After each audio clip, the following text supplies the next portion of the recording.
Welcome to simply Shenba. இன்றைக்கி நம்ம பசலைக்கீரை குழம்பு எப்படி செய்யலாங்கிறத பார்க்க போகிறோங்க. அதுக்கு முன்னாடி பார்த்தீங்கன்னா பசலைக்கீரையோட பயன்கள் என்னென்னங்கிறத நம்ம இப்போ பார்க்கலாம் வாங்க.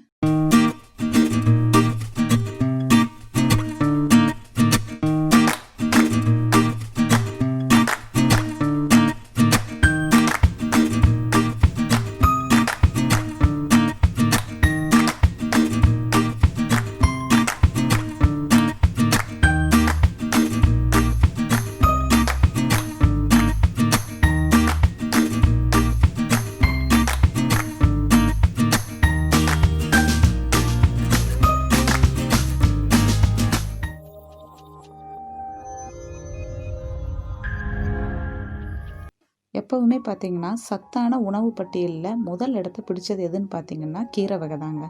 அந்த கீரை வகையிலேயே ரொம்பவுமே ஒரு ருசியாக இருக்கிறதுன்னு பார்த்திங்கன்னா பசலைக்கீரை. அது குழந்தைகள்லேருந்து பெரியவங்க வரைக்கும் எல்லாருக்குமே ரொம்ப பிடிச்ச மாதிரி இருக்கும். மூளை வளர்ச்சிக்கும் மூளை செயல்பாட்டுக்குமே ஒமேகா 3ங்கிறது ரொம்ப அவசியமானதுங்க. அது இந்த பசலைக்கீரையில் ரொம்ப அதிகமாகவே இருக்குது. சில பெற்றோர்களுக்கெல்லாம் பார்த்திங்கன்னா அவங்க குழந்தைங்க ரொம்ப அறிவாளியாக இருக்கணும்னு சொல்லி நினைப்பாங்க. அப்புறம் பார்த்திங்கன்னா அதுக்காக கடையில் கண்ட ஹார்லிக்ஸோ போன்விட்டா அந்த மாதிரி சத்து மாவுகள்னு சொல்லி எதை விற்கிறாங்களோ அதை பற்றி ஒன்றுமே தெரியாட்டியும் அதை வாங்கி உடனே குழந்தைகளுக்கு கொடுக்க ஆரம்பிச்சிருவாங்க. அந்த மாதிரி கொடுக்கறதுக்கு பதிலாக இந்த பசலைக்கீரையை வாரத்துக்கு ஒரு நாள் கடைஞ்சோ பொரியலாவோ இந்த மாதிரி கொடுத்துட்டு வரும்போது அவங்க மூளை வளர்ச்சி நல்ல விதமாக இருக்கும். அப்புறம் பார்த்திங்கன்னா முடி வளர்ச்சிக்கும் ரத்த உற்பத்திக்குமே இரும்புச்சத்து ரொம்ப அவசியமானது. அது இந்த பசலைக்கீரையில் ரொம்ப அதிகமாகவே இருக்குது. இதை எடுத்துக்கும் போது ஹீமோக்ளோபின் லெவல் நமக்கு இன்க்ரீஸ் ஆகும். அப்புறம் டாக்டர்ஸ் பார்த்திங்கன்னா குழந்தைகளுக்கு அதுக்கப்புறம் கர்ப்பிணி பெண்களுக்கு இந்த கீரையை அடிக்கடி எடுத்துக்க சொல்லி பரிந்துரைக்கிறாங்க. அடிக்கடி இந்த பசலைக்கீரையை நம்ம உணவில் எடுத்துகிட்டு வரும்போது பார்த்திங்கன்னா நம்மளோட சருமம் நல்லா பளபளப்பாயிரும். அதுக்கப்புறம் பார்த்திங்கன்னா சில பேர்த்துக்கு இந்த அரிப்பு, அப்புறம் தீக்காயம் பட்டவங்க, அப்புறம் இந்த முகப்பொரு வந்தவங்கெல்லாம் இந்த பசலைக்கீரையோட சாறை பிழிஞ்சு அந்த இடத்துல தேய்ச்சிட்டு வரும்போது இதுக்கு ஒரு சிறந்த நிவாரணம் தரும். மலச்சிக்கல், வயிற்று வலி, குடல்ல அடிச்சிட்டு இருக்கிற கழிவுகளை நீக்கிறதுக்கு இது உதவுது. மேலும் பார்த்திங்கன்னா வயிற்றை இது குளிர செய்து வயிற்றுல இருக்கிற புண்களை எல்லாமே இது ஆத்துது. குறிப்பாக பார்த்திங்கன்னா இந்த கீரையை நம்ம வெயில் காலத்தில் அடிக்கடி எடுத்துகிட்டு வரணும். இந்த கீரை தாகத்தை தணிக்கக்கூடிய தன்மை இருக்குது. இந்த கீரையில் கார்டியா கிளைகோசைட் அப்படிங்கிறது இருக்கிறனால இதையும் சுருங்கி விரியிற செயல்பாட்டுக்கு இது உதவி புரியுது. தலைவலி அடிக்கடி வர்றவங்க இந்த கீரையை நம்ம எடுத்துகிட்டு வரும்போது தலைவலி நீங்குது. ஆசன வாயில் ஏற்படும் புண்ணு, கடுப்பு, எரிச்சல் போன்ற பிரச்சனைகளை எல்லாத்தையுமே இந்த பசலைக்கீரை நீக்குது. அதுக்கப்புறம் பார்த்திங்கன்னா இதை நம்ம அடிக்கடி உணவில் சேர்த்துட்டு இருக்கும்போது மார்பக புற்றுநோய் வராது. அதுக்கப்புறம் இதை எடுத்துக்கும் போது பார்த்திங்கன்னா எலும்பு வலுவடையும். ஏன்னு பார்த்திங்கன்னா இது கால்சியம் சத்து அதிகமாக இருக்குது. உடம்பு எடையை குறைக்கணும்னு நினைக்கிறவங்க இதை உணவில் எடுத்துக்கலாம். ஏன்னு பார்த்தீங்கன்னா இதில் குறைஞ்ச அளவு கலோரியும் குறைஞ்ச அளவு தான் கொழுப்பு சத்தையும் இருக்குது. அதே சமயம் பார்த்தீங்கன்னா இதில் அதிக அளவு நார்ச்சத்து இருக்குது. அப்புறம் இந்த பசலைக்கீரையில் பார்த்தீங்கன்னா விட்டமின் ஏ அதிகமாக இருக்கிறதுனால இது கண் பார்வைக்கு சிறந்தது.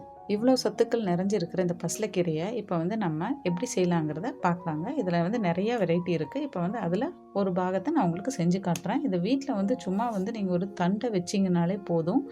அது அப்படியே படரக்கூடியது தான். நம்ம செடியிலையோ இல்லை வீட்டிலையோ ஏதாவது ஒரு பக்கம் படர்ந்து விடலாம். அப்படியே நல்லா வளருது பாருங்க. இதுதாங்க பசலைக்கீரை, நான் வீட்டிலேயே வச்சுருக்கிறது தான். இது நம்ம ஒரு பாத்திரத்தில் போட்டு நல்லா கழுவி எடுத்துக்கலாம்.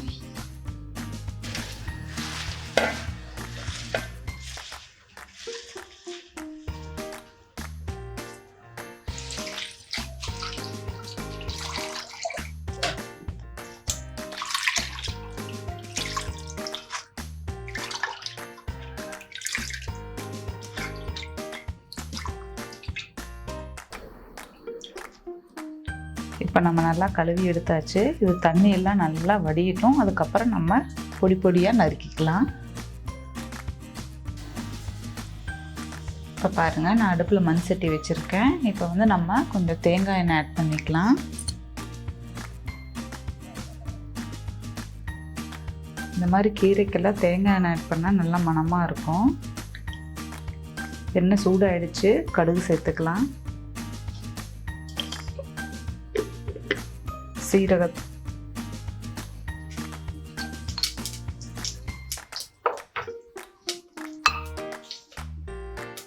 கொத்தமல்லி,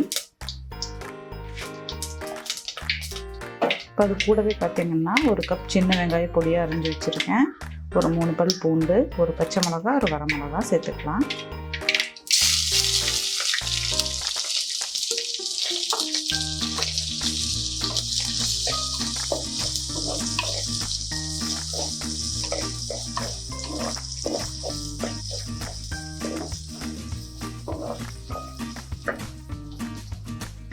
இது கூட கருவேப்பிலை ஆட் பண்ணிக்கலாம்.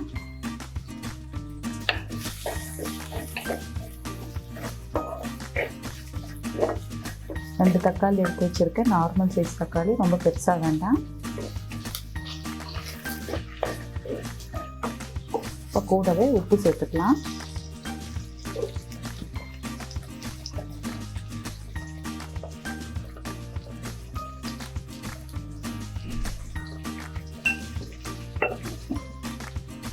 மஞ்சள்தூள்,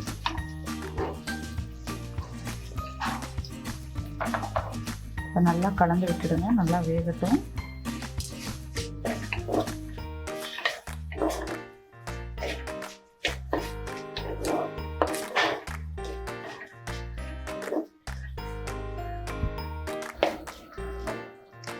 தக்காளி வெங்காயம்லாம் நல்லா வதங்கிருச்சு. இப்போ வந்து நம்ம பொடியாக நறுக்கி வச்சிருக்கிற இந்த கீரையை அது கூட சேர்த்துக்கலாம்.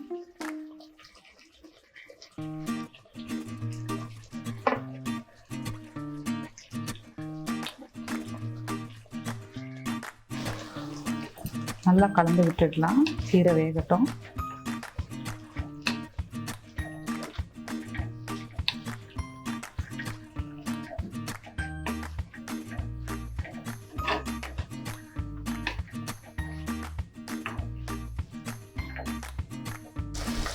கீரை நல்லா வெந்துருச்சுங்க. இப்போ வந்து இது கூட வந்து நம்ம இப்போ பருப்பு சேர்க்க போகிறோம். நான் வந்து பருப்பு வேக வச்சுருக்கேன். கீரை வந்து நம்ம பொடியாக தான் நறுக்கி போட்டிருக்கோம். ஏன்னா இது நம்ம கடைய வேண்டாம். ஏன்னா வந்து இந்த கீரையில் பார்த்திங்கன்னா கொஞ்சம் வழுவழுப்பு தன்மை இருக்கும். அதுக்காக தான் பொடியாக நறுக்கி போட்டேன். இப்போ பருப்பு சேர்த்துக்கலாம்.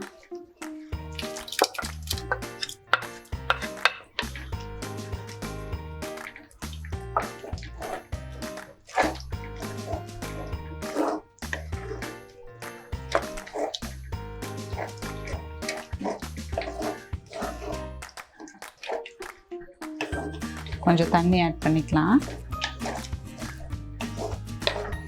இதே உங்களுக்கு சாதத்துக்கெல்லாம் பிணைஞ்சு சாப்பிட்ணுன்னா இந்த மாதிரியே இருந்தால் போதும்.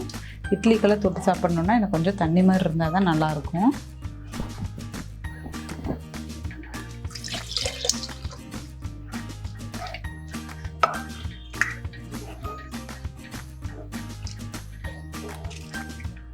பருப்பு சேர்த்துருக்கோம் இல்லையா, ஒரு கொதி வரட்டும். வந்ததும் நம்ம இறக்கிடலாம்.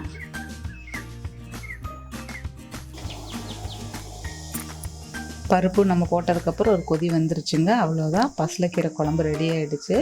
இது நம்ம கடையாமல் இப்படியே வச்சோம்னா தான் நல்லாயிருக்கும். ஏன்னா கடைஞ்சன்னா அப்புறம் வலுவலுன்னு இருக்கும். சில பேருக்கு அது பிடிக்காது. இந்த மாதிரி நீங்களும் ட்ரை பண்ணி பாருங்கள். ட்ரை பண்ணி பார்த்துட்டு கமெண்ட் பண்ணுங்கள். சிம்பிளி ஷென்பா சேனலை சப்ஸ்கிரைப் பண்ணாதவங்க சப்ஸ்கிரைப் பண்ணிடுங்க. இப்போ இதில் பார்த்திங்கன்னா மேலே இப்போ ஆஃப் பண்ணிவிட்டு நம்ம கொஞ்சம் வேணும்னா மணத்துக்கு தேங்காய் எண்ணெயும் ஒரு மூடி சேர்த்துக்கலாம்.